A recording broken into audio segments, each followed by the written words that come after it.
Mekdoul Louardi. Vous désirez garder la nationalité française? Oui, monsieur. Très bien. Vous voulez signer la déclaration? Oui, monsieur le juge. Merci. Oui, Guergat Boudjema. présent, monsieur le juge. Approchez, approchez. Vous désirez garder la nationalité française? Oui, monsieur le juge. Très bien. Signez la déclaration. Oui, monsieur le juge. Cette cérémonie a lieu tous les mercredis. Au camp militaire de Rivesaltes, près de Perpignan, nous avons vu les harkis rapatriés d'Algérie faire leurs premiers pas dans la vie métropolitaine.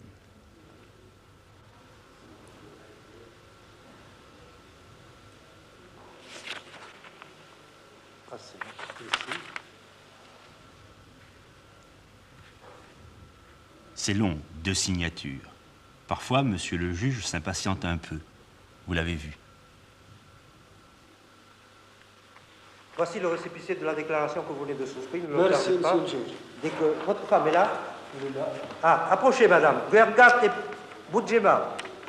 Présent, monsieur le juge. Approchez. Vous désirez garder la nationalité française, madame? Oui, monsieur. Oui, monsieur. Bon, tenez, je vais vous délivrer le récépissé de la déclaration que vous savez signer. Vous savez signer? Je ne connais pas. Comme ça. Hein? Je ne connais pas. Non, je ne sais pas. Bon, ça ne fait rien. Voici le récépissé de la déclaration, madame. Voilà. Vous pouvez vous retirer, monsieur. Je vous remercie. Vous pouvez partir.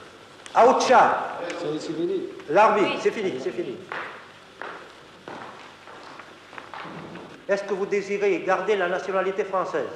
Oui, monsieur le juge. Oui, monsieur le juge. Oui, monsieur le juge. Oui, monsieur le juge. Et votre femme? Voulez-vous lui... Oui, monsieur le juge. Alors ça y est, vous êtes... Je suis français. Vous êtes français. Votre femme aussi. Moi et ma femme. Est-ce que ça veut dire que vous ne vous sentez plus algérien? Non, non, non, non, pas du tout. Plus du tout. Non. Je sens bien que je suis français pour le moment. Français. Et vous pensez que vous ne regretterez jamais l'Algérie? Jamais, jamais, jamais. Jamais. C'est votre pays natal, pourtant. Oui. J'en avais marre, j'en avais jusqu'ici, à l'Algérie. Alors maintenant, je pense plus à l'Algérie. Fini. Ne plus penser à l'Algérie, être français, ces phrases-là entendues un peu partout dans le camp n'étaient pas un constat, bien sûr. Seulement un souhait exprimé au présent dans l'espoir qu'il se réalisera plus vite. Le temps qu'il y faudra, c'est le problème actuel des anciens harkis. Et c'est aussi notre problème, puisque nous les avons pris en charge. Le camp, mis sur pied et dirigé par les militaires, a d'abord comme rôle de recevoir et d'héberger les familles de harkis. L'argent qu'elles touchent de l'État, sous forme de primes de secours, est entièrement converti en nourriture, linge et vêtements. Tout cela marche à merveille. Mais il faut aussi les préparer à la vie qui les attend en France. Aux hommes, on fait suivre des cours de préformation professionnelle, bâtiments et métaux, et aussi des classes d'IVM, initiation à la vie métropolitaine. J'arriverai demain en gare de Perpignan à midi. Viens me chercher avec un taxi. Voyez, on va essayer d'écourter le texte. Parce que plus il y a de mots, plus le télégramme est cher. Hein? Alors, là-dedans, on va enlever les mots inutiles. Hein?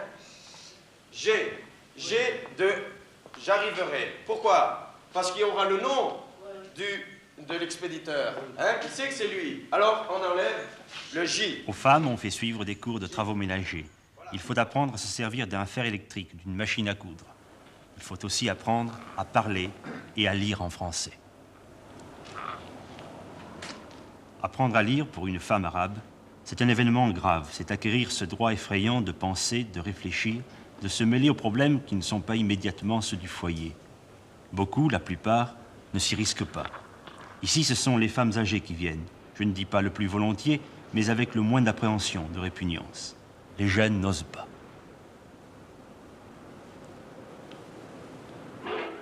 Dites-moi, est-ce que votre femme parle français? Non, elle comprend, mais il ne parle pas. Si vous le parlez, vous le causez, il comprend ce que vous dites, mais pour répondre, il ne faut pas répondre. Vous comprenez ce que nous disons, madame? قال لك لو كان نهضر معاك تفهمي اش تنقول لك بالفرنساويه؟ Ça serait plus pratique que votre femme parle français, non? Pour la vie de tous les jours, enfin. Moi, je voudrais bien, parce que là-bas, à l'Algérie, c'est l'homme qui fait le marché, qui fait ça. Et moi, je voudrais bien que ma femme qui est à ma place, c'est ma femme qui fait le marché, qui l'achète, qui fait tout ça. Moi, je voudrais bien ça, qu'il apprenne. Quand vous aurez une paye, un salaire, vous lui donnerez de l'argent pour le ménage? Oui, je le donne. Et je donne d'argent, mais il ne sait même pas compter. Ils ne connaissent pas ni billets de 1000, ni de billets de 500. Ils ont billets de 500 ou billets de 5000, et pour elle, c'est pareil. Pourquoi est-ce qu'elle elle ne peut pas suivre les cours de rattrapage? Si. Je ne l'empêche pas d'aller. Qu'est-ce qu'elle en pense, elle? تروحي؟ تقري ولا ما تروحيش؟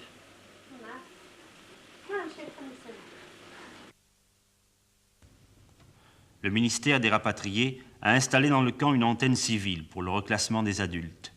On y reçoit les demandes des employeurs métropolitains qu'on transmet à mesure aux intéressés. Je te convoquerai. Ça va. Tiens. Ensuite, tu es libre. Vas-y. Le suivant. Les problèmes ne manquent pas. Voici un exemple. Bouffal. Amran. Ouais. Tu veux alors aller dans l'Ariège, dans une carrière de pierre? Oui. Hein? Oui. J'ai une place.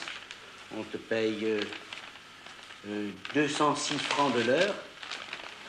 Meeting ou 7 francs fait ça. Ouais. Ça va? Ouais. Hein? Ouais. Et tu auras un logement Ouais. qui se compose de 2 pièces. Ça va? Ouais, ça Tu es va. d'accord? Hein? Il dit oui, tout paraît réglé. Je vais te mettre au Maintenant, suivez bien ce qui se passe. Donc, tu l'as fait un plaisir de te faire un homme et marcher avec moi? Ah, tu veux qu'il y en ait un autre avec toi? Oui, avec la femme, c'est tout. Le deux. Les 2. Oui. Pourquoi tu veux pas partir tout seul? Mais si moi, je n'ai pas la femme, alors Ah, j'en ai bah, les toi, enfants. Qui c'est qui l'a... Il qui c'est parle qui de est femmes, d'enfants. Ce n'est pas très clair. En tout cas, le responsable derrière son bureau ne comprend pas. Ce qu'il retient, c'est que Boulaf Amran ne veut pas partir seul. Ben, écoute, quand tu arriveras là-bas, tu verras le patron. Oui, S'il a une autre place, oui, hein, oui, tu me la demandes, puis j'enverrai un autre de tes camarades. Ouais. Tu lui donnes le nom, oui. hein, Ouais. et je l'enverrai plus tard. Mais moi, pour les enfants. Non, ce n'est pas ça. Ce que Boulaf Amran essaie d'expliquer, c'est que sa femme n'est pas là, qu'il a 3 enfants à sa charge, et qu'il ne peut partir que si la femme d'un autre harki s'occupe de ses enfants à lui pendant qu'il sera dehors à travailler. Ils vont faire un plaisir, faire un homme, marcher avec moi. Un homme, il est marié. Oui. Alors la femme, elle pense rappeler... Ah, qui pourra s'occuper évidemment de tes Voilà. enfants. Alors si moi avec l'homme l'autre, alors je travaille. Bon, Alors, la ben, je vais femme- te réserver pour un autre dossier où il y aura 2 Oui. ouvriers. Oui. Hein, tu voudrais partir avec un camarade. Oui. Voilà, des problèmes semblables, il y en a tous les jours. Cette affaire-là, hein? Oui, merci. Allez, ça va. Ça va. La carte La carte d'identité. La carte d'identité. Où je Elle est mets là. ça, voilà. Tiens, Merci, hein. voilà, d'accord. Une bonne solution collective au problème du reclassement, ce sont les chantiers forestiers. Celui de Pujol-de-Bosque, au-dessus de Carcassonne, est ouvert depuis quelques semaines par des Kabyles venus de Rivesaltes. Ils sont 37 à travailler là, sous la surveillance d'un fonctionnaire des eaux et forêts. Le soir, vers 5 heures, ils quittent le chantier et rentrent à Pujol-de-Bosque, un village abandonné qui est devenu leur village.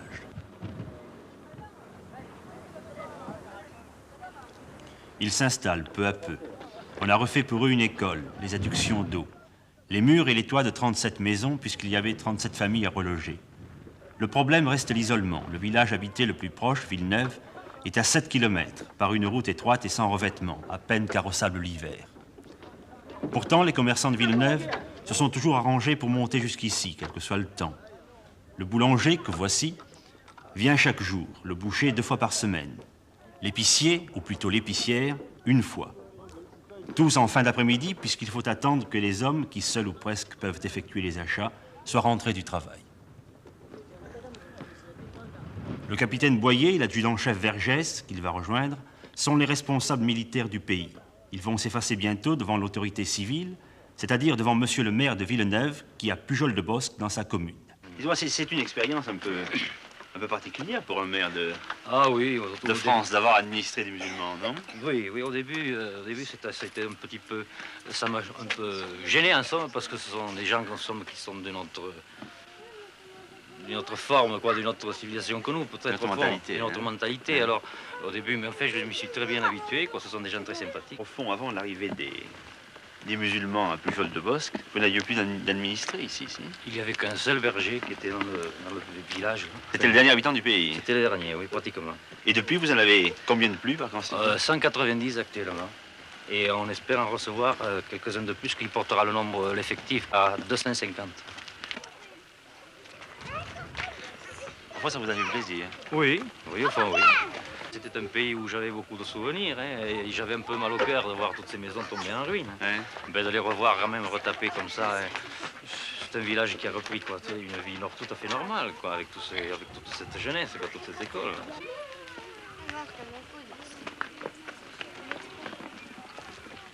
Ça te plaît de vivre en France? Oui. Tu aurais pas préféré rester en Algérie, non? Non, là c'est mieux. C'est mieux en France? Oui. Dis-moi pourquoi. Parce que là c'est mieux. Parce que là-bas, les FLN. Il y a le FLN là-bas. Oui. Tu avais peur du FLN? Oui. Tu te plais ici? Oui. Tu préfères être ici ou être en Algérie? En Algérie. Oui. Tu étais à quel endroit en Algérie? Kerba. Pourquoi tu préférais l'Algérie? Mon pays, l'Algérie. Tu allais à l'école déjà en Algérie? Oui. À quel endroit? J'étais à Binabra. C'était pareil qu'ici? Comment? C'était comme ici l'école? Oui. Tout pareil? C'est pareil, oui. Les maisons, elles sont comme en Algérie? Non, elles ne sont pas comme en Algérie. Comme elles sont?